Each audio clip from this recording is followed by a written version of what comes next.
5 minus 1 gives us 4 times 15 minus 1 gives us 14. Finally, 4 times 14 gives us 4 4 16 and 4 1 5 56.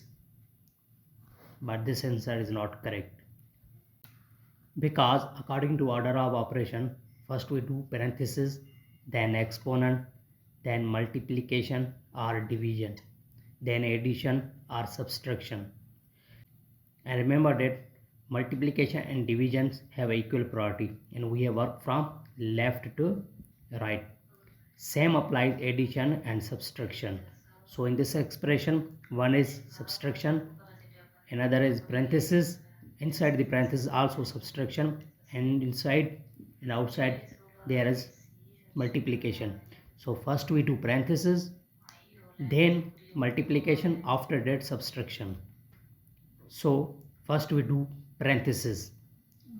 5 minus 1 times, inside the parenthesis 15 minus 1 gives us 14. Now here in this expression, one is subtraction and one is multiplication. According to order of operation, first we do multiplication. So 5 minus 1, 5 minus 1 times 14 gives us 14.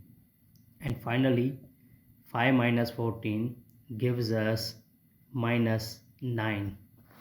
This is our right answer.